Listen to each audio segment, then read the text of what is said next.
this and I'm like, post-workout. These. And I'm like, here we go again.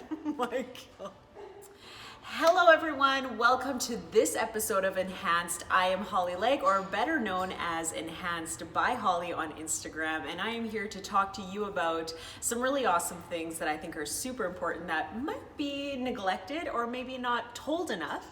So I'm here at Midwest Laser Center. I've just finished my very busy day of not only filler and Botox, but beauty booster. It was very jam-packed, and I wanted to give some of the information to you at home in a virtual manner, to some of the things that I've been giving my clients today. So I thought I would just share.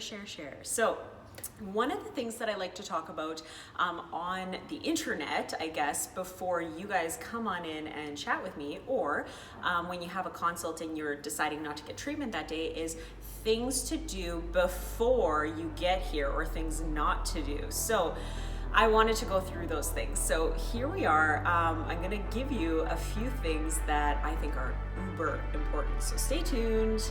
I'm gonna be sharing some of that with you. Okay. So the very first thing I wanted to say that you probably shouldn't do before your injections, whether that is Botox and or filler, because some people get both of them done in the same day, is the wine glass. Probably not the best idea to be drinking wine the night before, or actually some say 24 to 48 hours before your injections. This can absolutely thin the blood, so we don't really want to be doing that, because if we have thinner blood, obviously we're going to be more exposed to possible bleeding and or bruising.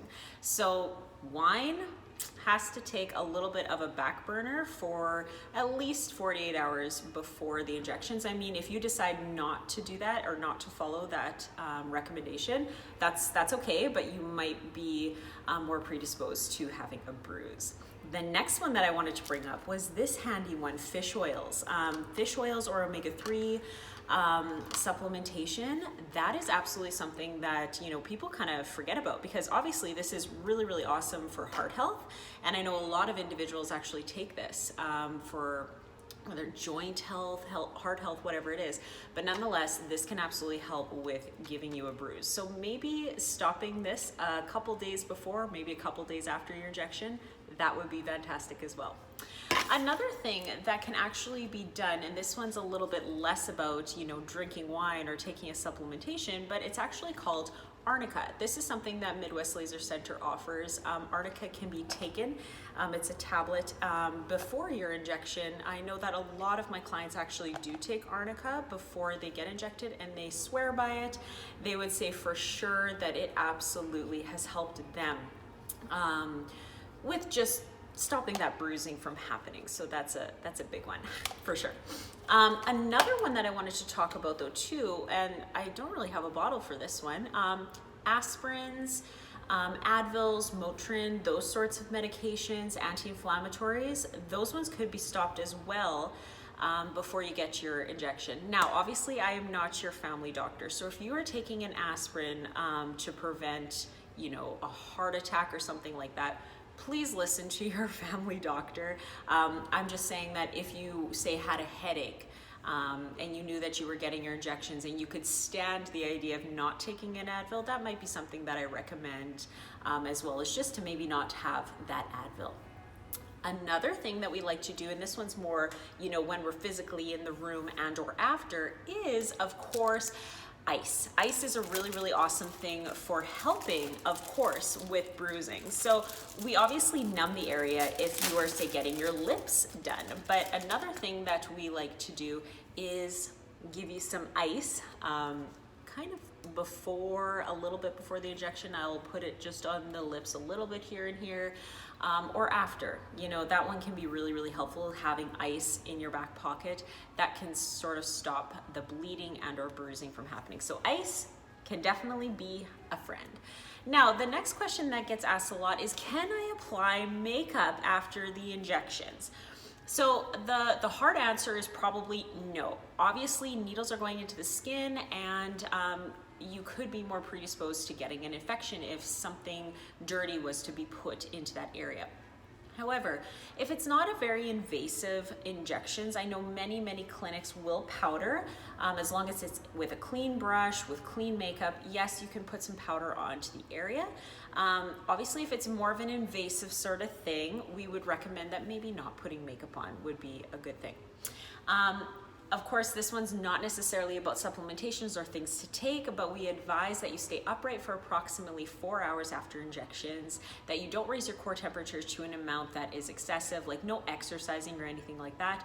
Please also don't be going for a massage right after and putting your head physically into one of those, I guess, those pillows, because that's no good. We've injected faces, you know, in the forehead and or lip region. We don't want any of that agent that we've put into you or gel to mobilize or go anywhere else than where we've put it. So please don't be going for a massage. That is really like a please from me.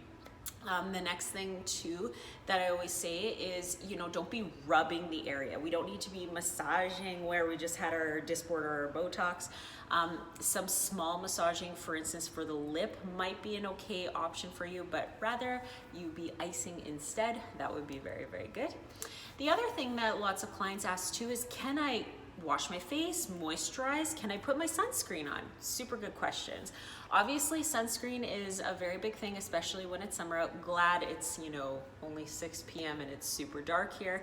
But yeah, sunscreen can be reapplied, and you can go ahead and wash your face after a couple hours. Go ahead, use your Lumiere or whatever product it is that you typically have at home, and that should be fine for you. But please remember that injections are invasive in nature. We do cleanse the area with, say, chlorhexidine, alcohol, all those sorts of things, and we're doing everything we can to stop that infection process from happening. There's a little bit of fly there. We want that infection process not to happen. So doing things to take care of yourself is really important, just keeping that area clean. But most importantly, I know that bruising is a big thing and is on people's minds a lot of the time. So some of those things that I recommended might really help you along your way. One other thing I wanted to mention before I close is, if you are prone to cold sores or if you have an active cold sore, injections of the lip is probably not a good idea if you're actively having a cold sore. Please no to that. Or if you're thinking that you're going to get a lip injection and you are prone to cold sores, one thing that you can preemptively do is take valcyclovir or Valtrex. Before that, you can talk to your pharmacy and or your doctor about that, especially if you're very prone to getting cold sores to the area. I know how painful those are, how annoying they are, how unpleasant they are on the face, so taking care in that direction as well. So I hope you guys enjoyed this episode of Enhance, sort of some pre, intra, and post information about injectables and how to make it a little bit more pleasant and to maybe stop bruising, maybe stop infection, and sort of some things that you can and can't do at home. So thanks so much for always tuning in. I'm signing off for tonight. Thank you guys so much always for, you know, following me and liking my posts. If you have anything that you're really wanting to see, obviously DM me, message me, or just leave a comment below. Thanks so much. See you guys later.